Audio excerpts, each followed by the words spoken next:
Ang dating po kasi, international law is only as good as it is respected or Mhm. adhered to by the community of nations. That's true.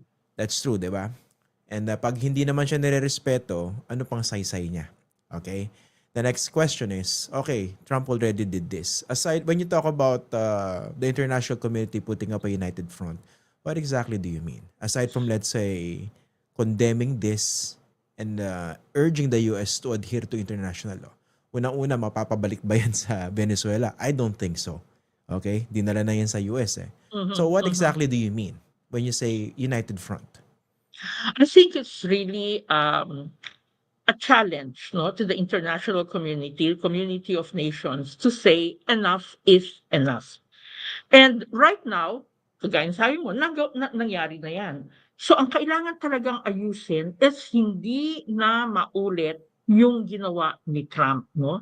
And in fact, may mga may mga um nagfa-fight back na 'no, nagfa-fight back. Like for example, yung Prime Minister or presidente ng Denmark has Yeah, really told, because Trump, of you know, Greenland. "You cannot get Greenland." At problematic yon kung talagang gagawin ni Trump. At yung mga ibang countries na naglabas na ng statement, these are very important indications that whether Trump likes it or not, there are countries that do not agree with the implementation of his foreign policy, particularly when it comes to the violation of international law. And last but not the least, no, within the UN, there are certain tools na pwedeng gawin, no? I mean, what do you mean? What can one mean by condemnation? The General Assembly can actually come up with a very, very clear resolution, like it has done with other countries before, that this is not acceptable in terms of multilateral relations. Ibig Okay. sabihin nun, hindi lang to bilateral eh. Kailangan talaga i-assert yung pangangailangan na may multilateral common front, no, ang mga bansa. Ngayon, this will be easier said than done because not all countries will be in the position to do so. Yung iba talaga under the shadow of the United States. Yeah. And for different reasons, economic, political, whatever, no?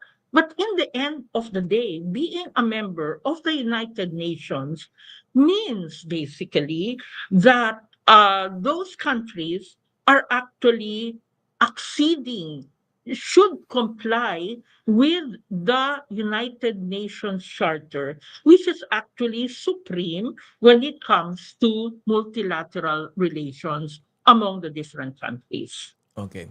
Yun nga po, kaso ang ano diyan, yan yung dapat norm, no? They have to respect, Mhm. they have to adhere to Yeah. international law. Pero when you talk about the political realities of Yeah. these countries dealing with each other, nabanggit nyo na nga, no? Marami dyan dependent sa US for trade, marami dyan may mga give and take that they have to consider.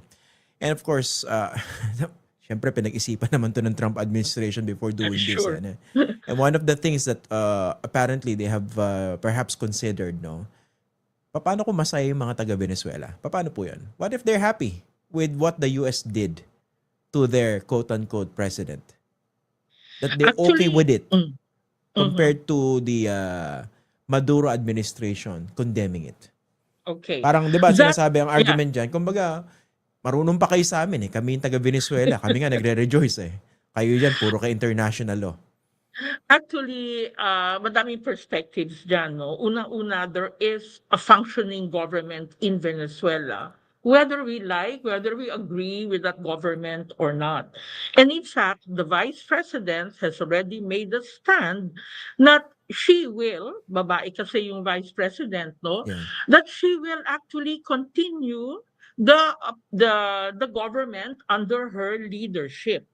At ano naman yung mga tao 'no, actually, if you will ask me, Christian, I'm not very sure is my united front then, no? Ang mga people of Venezuela with regard to the abduction of Trump, Yeah. of Maduro by Trump. Of course, you have the government, which is pro-Maduro, naturally. Pero unlike tayo nagkaroon tayo ng people power, right? Tarong Yeah. klarong-klaro that we wanted the dictator out, we were out in the streets, etc. So far, I would like to be corrected later on, but I haven't seen that in Venezuela. Because of the iron fist Yes, rule that exactly. they have Pero there. iron fist din tayo noon, Yes Christian, po. if you Oo. remember, no? I So think, I don't know. I'm not opo. an expert on Venezuela, but nevertheless, kahit na masaya yung mga tao, ang lalabas is that in the end of the day, this will have to be solved by the Venezuelan people themselves. Yun nga, because Hindi of, the mm, US, hindi tayo, hindi not even the UN. yeah. Oo. Kasi nga, ang sinasabi ng iba dyan, paano kung pinapatay na ng leader ng isang bansa yung sarili niya mga tao? Pwede na ba mag-step in? Okay? Of course, when you talk about sovereignty international law, Mhm. correct me if I'm wrong, this is supreme, no? Sovereignty, pagkakapantay-pantay ng Yeah. bawat bansa, Mhm. walang pakikialam. Merong kooperasyon, pero yung sovereignty sagrado yon sa bawat Yeah. bansa. So dito, there's no justification for that. Okay. Pero yun nga po, so nangyari na yan, no? So I think the Vice President, somehow medyo nag-soften siya.